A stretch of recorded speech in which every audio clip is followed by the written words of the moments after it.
Padre, un gusto tenerlo acá entre nosotros. El gusto es mío. Padre Sáenz, el globalismo habla de un fin de la historia, ¿y por qué?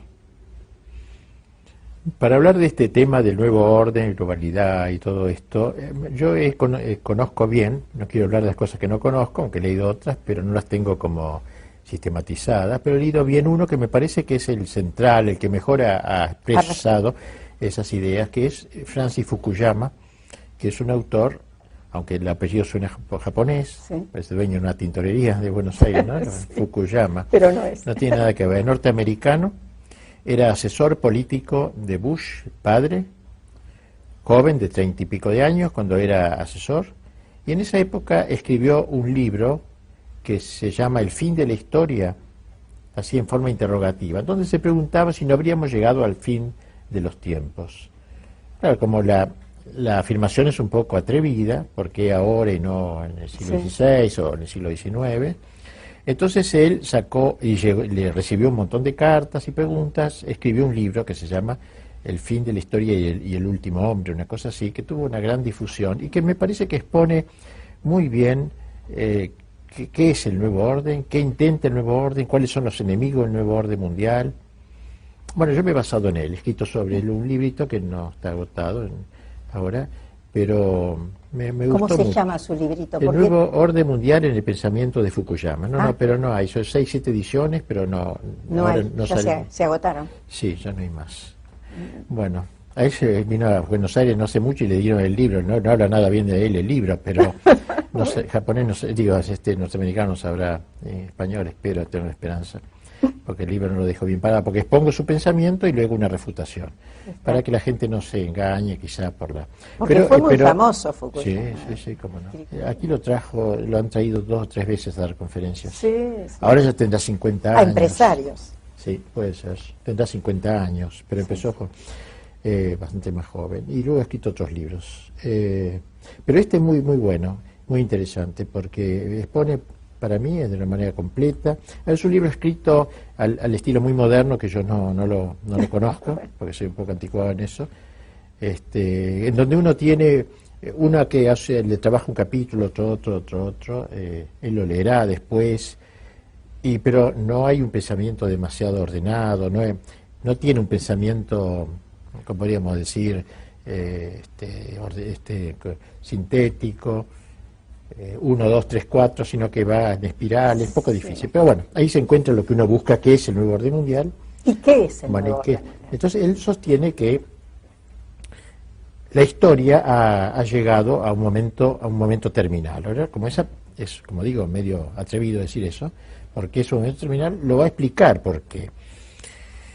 Porque evidentemente hay diversas concepciones de la historia. Hay una concepción antigua de los griegos, que era una concepción cíclica de la historia. Es decir, la historia, como el círculo no se sabe dónde empieza y dónde termina, ¿no? Entonces la historia es así, es una vuelta, todo se repite, no hay principio ni fin, es así.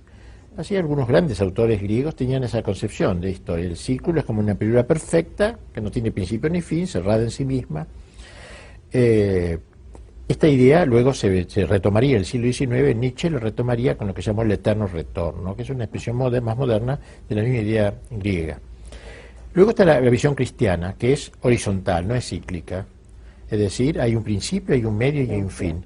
El principio es la creación, el medio es la encarnación del verbo, no medio en cuanto a los años, sino medio moral, digamos, y un fin, el fin de la historia, el fin de los tiempos. Ahí hablamos nosotros también del fin de los tiempos. O sea, en el sentido, el mundo moderno ha aceptado la visión cristiana, ya no cíclica, sino cristiana, que hay un principio, un medio, un fin, no siempre dirán que el mismo medio, pero que hay un fin.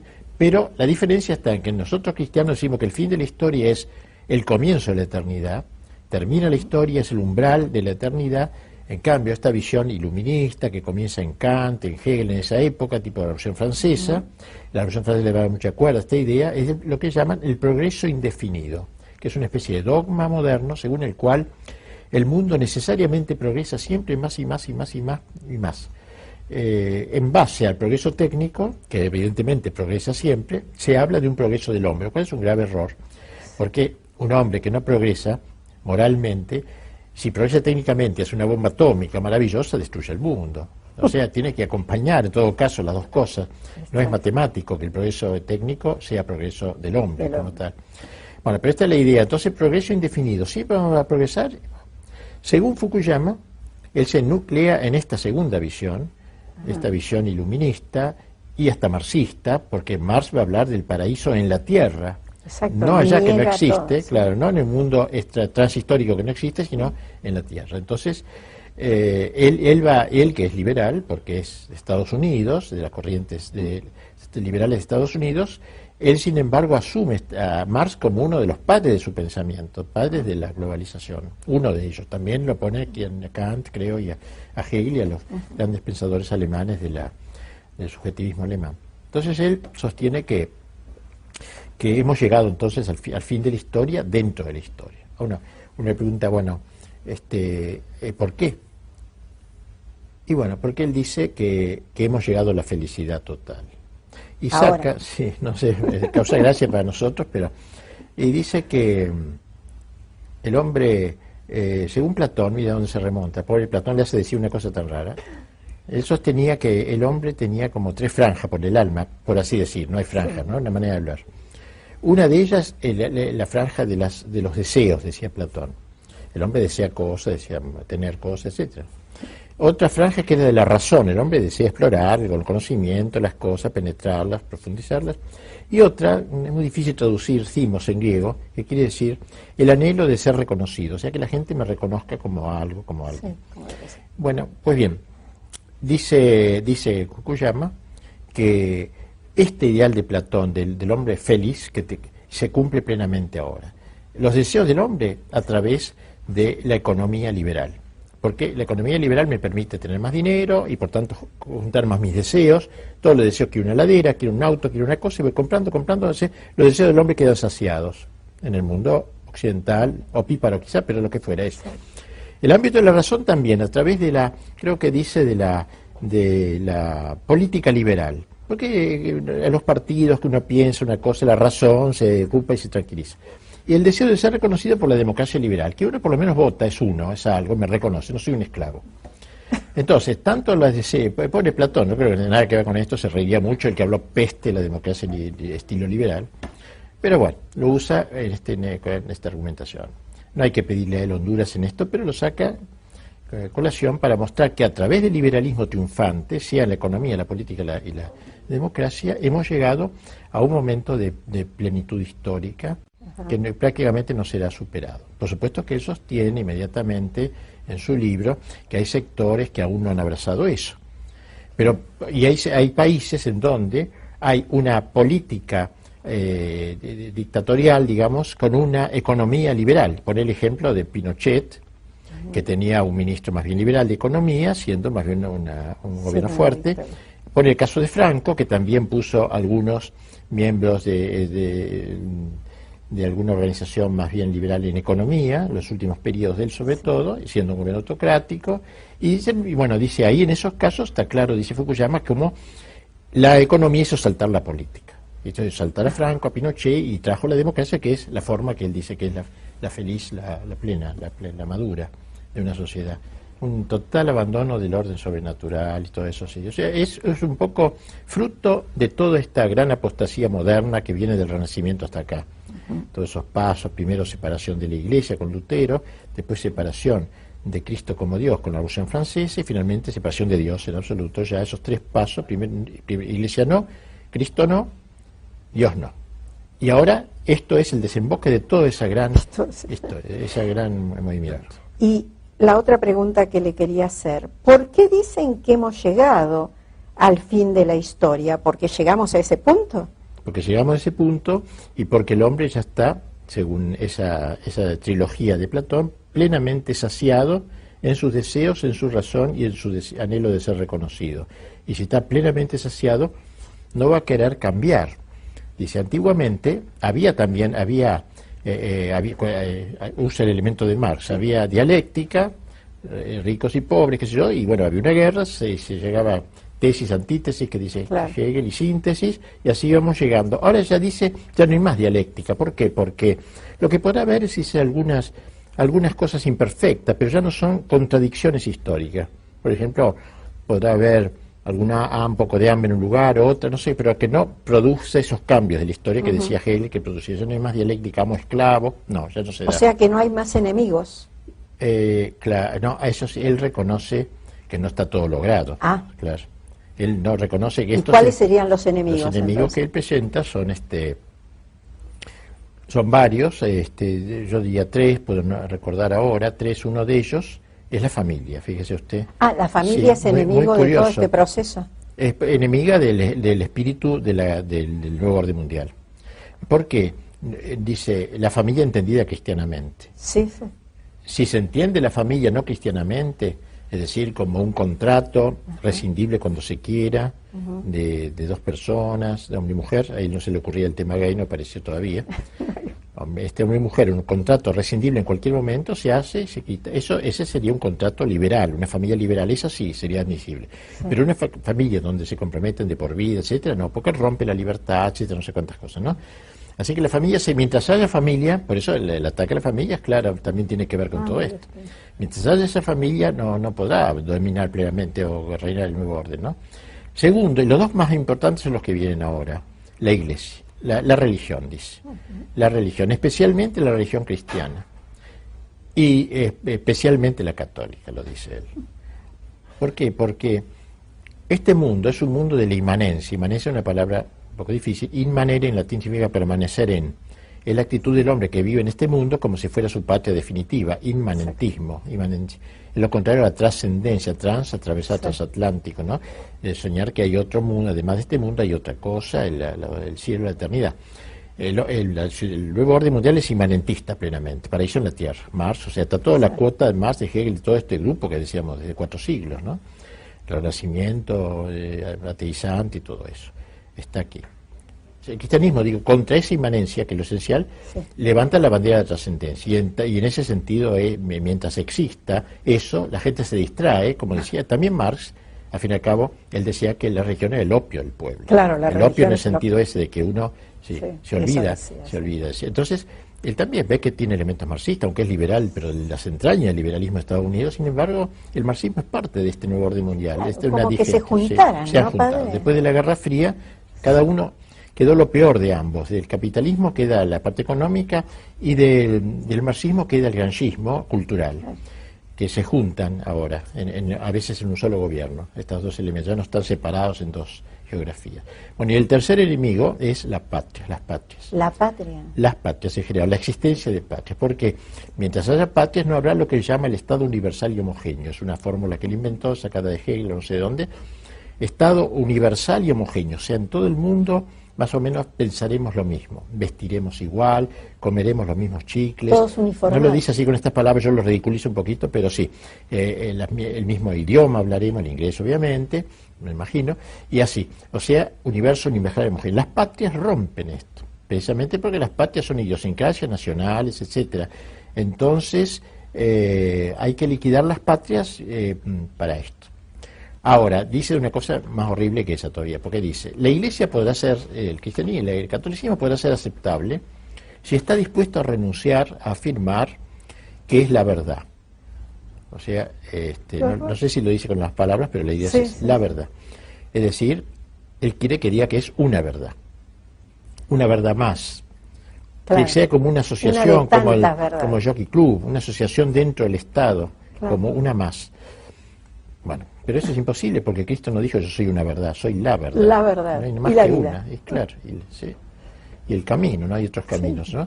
Así que si la Iglesia está dispuesta a eso, es decir, si la Iglesia adultera, ¿no? Vamos a decir, moralmente adultera, si la Iglesia está dispuesta a eso, sería aceptable el nuevo orden mundial. Si la Iglesia estuviera dispuesta a echar agua bendita sobre el nuevo orden, sin exorcizarlo previamente, como se debe hacer en todo bautismo bien elaborado, la Iglesia en ese caso solamente sería, si no hace eso no es aceptable. Y las patrias también.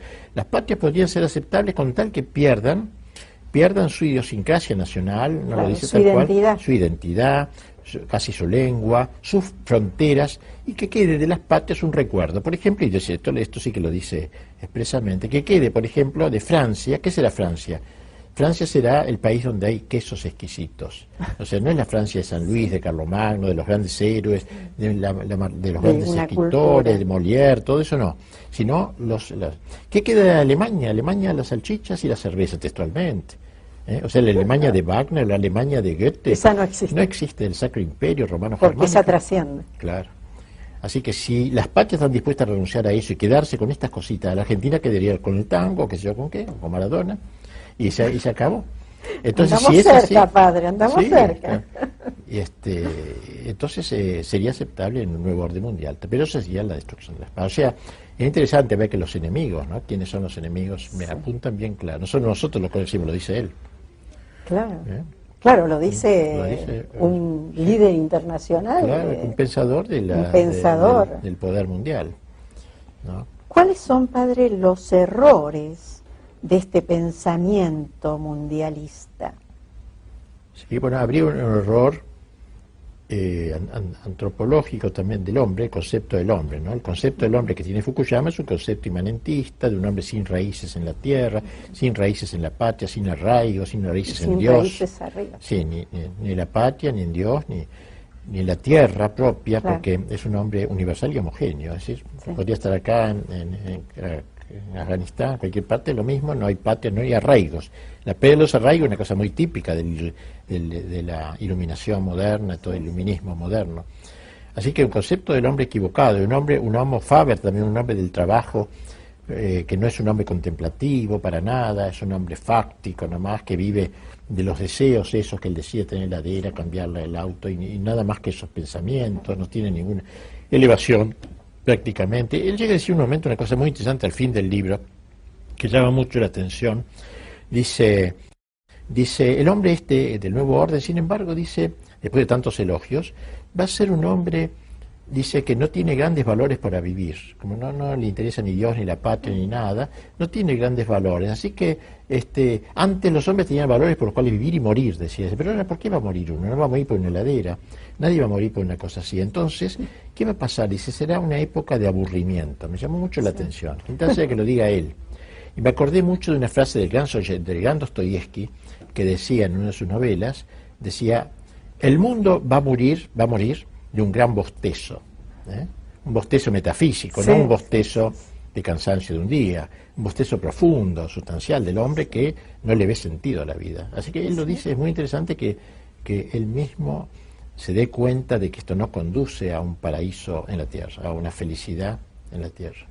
Ni en la tierra ni más allá, porque él no cree en existe más allá, no hay más que acá, más acá. Sí. O sea que más yo me acuerdo, tétrico todavía, ¿no? Estando viajando una vez por Rusia, no tiene mucho que ver, pero me acuerdo, estaba con Rusia con un grupo, y entonces ellos eran en la Unión Soviética, la época soviética, ellos eran muy matemáticos, a esta hora un refresco, había hacía un calor bárbaro y no querían dar refresco porque no era la hora. Y íbamos con un grupo de italianos que son muy de comer y lo único que les gusta los paseos es la comida, las cosas. Bueno, le importaba un pito el arte y teatro, el arte de los iconos, eso le interesaba comer. Bueno, y una mujer le dijo esta pregunta magnífica a la guía: señora, ¿no se va a enojar si le pregunto una cosa? Y no. Dígame, dice, ya que ustedes no creen en el otro mundo, ¿por qué no hacen un poquito más feliz a este? Estuvo graciosa. Hay una frase metafísica muy profunda. Yo la repito mucho, me encanta esa frase, la pegó, la acertó. La otra se sonrió, quedó ahí un poco, no sabía qué decir. Eso. Después es un error también en el sentido de la globalización, porque no es que nosotros tengamos que estar en contra de un mundo global, pongamos, porque el mundo medieval, el mundo de la cristiandad fue también global. Exacto. De algún modo, todas las patrias se conectaban. Yo pasaba de la Francia antigua a Alemania, no tenía documentos. Mostraba a veces un recuerdo de que había ido a Santiago de Compostela, porque en el viaje, que era como decir de dónde soy, nada más, pero no había aduanas, era como una unidad internacional, había una moneda común, había hasta un idioma común, el idioma de la cultura era el latín. Un chico podía estudiar, Santo Tomás enseñaba en Colonia, en Londres y en París y en Roma, y hablaba el latín siempre, y los chicos le entendían. En Francia, en París, está un barrio que se llama Quartier Latin, el barrio latino, porque ahí los chicos que salían de la Sorbona hablaban latín, y los que pasaban los oía, ¿qué es eso? Latín, le decían. Entonces, barrio latino. Era un idioma común, así que había muchos elementos comunes. Ahora se quiere hacer también, se intentó con el Esperanto. ¿no? Un idioma común. O sea, no es malo la globalización, pero lo que es malo son las bases en las que quiere fundar esta globalización. Sin cristianismo, ¿no? Sin patrias, eso es lo falso, eso es lo que nosotros estamos en contra. No es la idea en sí. Sí. Podemos pensar en un país, países unidos, como podíamos pensar en Hispanoamérica, unidos en fuentes comunes, orígenes comunes y todo, ¿no? Padre, y detrás de todo este manipuleo del pensamiento, de lo que son las civilizaciones, ¿hay alguien que maneja los hilos? Porque uno a veces cuando se pone a analizar da la impresión, no sé, a lo mejor porque uno es muy fantasioso, de que hay cosas que no suceden de casualidad.